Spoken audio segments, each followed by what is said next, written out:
Le char est-il obsolète? C'est dans cette vidéo que je vais répondre à cette question, une fois que vous serez abonné et que vous aurez liké la vidéo bien évidemment. Alors premièrement, il faut savoir que cette question est aussi ancienne que le char lui-même, et pourtant à ce que je sache, il est encore utilisé dans les armées modernes. Bon, alors, le char a-t-il toujours sa place dans les conflits du 21e siècle? Alors je vais vous expliquer le développement de la vidéo, je vais poser des questions, et puis y répondre. Donc je vais essayer de faire en sorte que ça soit le plus dans l'ordre, parce que j'ai déjà écrit le texte, puis j'ai réécrit, enlevé, parce qu'il y a eu des fautes, et puis c'était pas assez ordonné. Donc je vais essayer de faire ça le mieux ordonné que je peux. D'autres personnes ont émis la question en disant que les Russes avaient perdu au moins 1600 chars, ce qui est à peu près vrai, même si c'est dur d'estimer. Mais est-ce que ce n'est pas normal? C'est le premier conflit de haute intensité en Europe depuis la Seconde Guerre mondiale. Et c'est la Russie qui attaque, donc c'est normal qu'elle ait de plus grosses pertes. Même si c'est assez étonnant car tout le monde pensait que la Russie était vraiment une des armées les plus puissantes. Et aussi, l'armée russe était-elle prête à combattre contre des soldats bien préparés, même si l'armée ukrainienne a été rongée par des années de corruption, et armée de missiles anti-chars de dernière génération livrés par les forces américaines et britanniques. En vérité, ce serait plutôt l'armée russe qui utilise mal ses chars. Ils auraient dû utiliser la masse de chars qu'ils ont hérité de l'URSS pour submerger les forces ukrainiennes. C'est pas moi qui le lis, c'est des experts, hein. Je tire ça des sources d'internet et des sources internet vérifiées et de magazines, ne vous inquiétez pas. Et puis même si le char est obsolète, le retirer des armées ne serait-il pas une solution un peu simpliste? Parce que, à ce que je sache, on n'a toujours pas trouvé mieux, et dans tous les cas, pas besoin.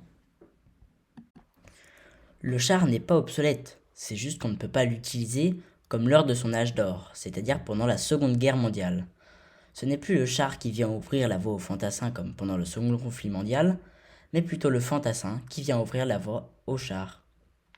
Un char tout seul est condamné, il lui faut un bouclier anti-aérien et des fantassins pour neutraliser les défenses anti-chars. Et puis si le char était obsolète, alors pourquoi est-ce que l'Ukraine demande continuellement des chars occidentaux pour relancer une offensive et stopper la guerre de mouvement? Hein? Alors, vous pensez que le char coûte cher? Alors regardez seulement les Rafales, qui coûtent à eux seuls 45 millions d'euros l'unité. Et vous pensez qu'il suffit d'un Javelin ou d'un Enlo pour détruire le char sans problème? Regardez un peu le Merkava.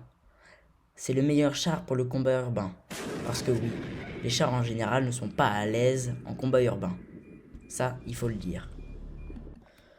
Comme on ne peut pas blinder un char à l'infini, parce que sinon il serait plus lourd, donc il faudrait un nouveau moteur plus gourmand en carburant, sans compter que les ouvrages comme les ponts ne pourraient pas supporter un tel poids, il a fallu trouver une solution. Les Israéliens l'ont trouvé avec le Merkava. Alors, premièrement, qu'est-ce que ça veut dire? Juste comme ça vous le saurez, Merkava veut dire cheval de bataille en hébreu, en tout cas si j'ai bien compris. Le Merkava, c'est le char le plus protégé du monde. Pourquoi? Parce que l'Israël n'a pas une grande population, seulement 7 millions d'habitants. Et du coup, ils n'ont pas beaucoup de tankistes non plus. Donc, comme ils ne peuvent pas se permettre le luxe de perdre le moindre tankiste ou véhicule, d'ailleurs quand les Merkava seront utilisés contre les T-55 arabes, ce sera avec des pertes très minimes du côté israélien. Donc c'est pour ça qu'ils ont très bien blindé leurs chars. Le Merkava intègre le système de contre-mesure Hardkill Trophy. En gros, dès qu'un missile est tiré dessus, il va tirer automatiquement un autre petit projectile qui détruira le missile avant qu'il atteigne le blindage. Pour la plupart des autres buts, il est capable de les encaisser, même s'il n'est pas indestructible. Bon, je vais pas parler de tous les autres chars modernes, parce que je pourrais y passer des heures, mais je vous promets que je vais essayer de faire des vidéos sur le Abrams, par exemple, le Leclerc, AMX, même AMX-30B, AMX-30B2, même si c'est un peu plus vieux, Challenger et tout. Mais là, sinon, enfin, ça va être un documentaire, et je suis plutôt chaud de faire une vidéo assez courte. Merci. D'ailleurs, si vous avez des propositions, n'hésitez pas à le lire en commentaire.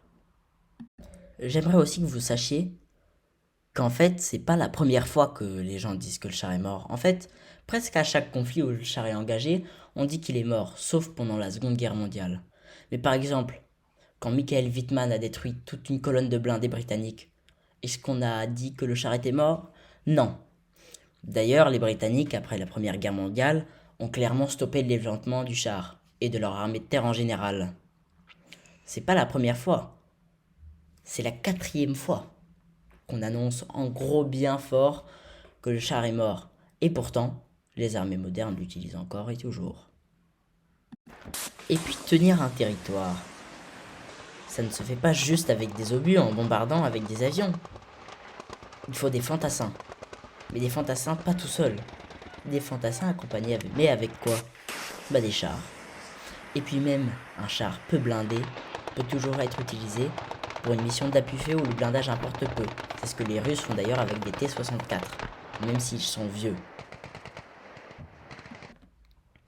Avant que je fasse une conclusion, j'aimerais aussi vous parler du Terminator. C'est ça qui aidera les chars russes à progresser tout en étant protégés des fantassins. Pour les pays occidentaux, bien sûr, il y a d'autres matériels qui servent à la même chose. Ça s'appelle des VIC, des VCI, pardon, ou des VBCI. Alors VCI c'est véhicule de combat d'infanterie en français, VBCI c'est véhicule blindé de combat d'infanterie.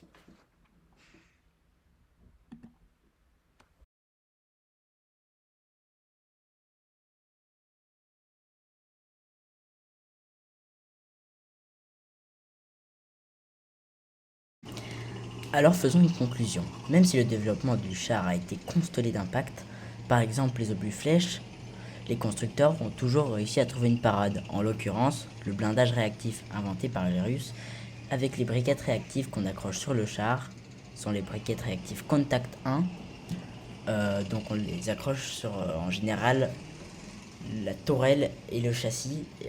Maintenant il y a jusqu'aux briquettes Contact 5, donc le char a encore de beaux jours devant lui.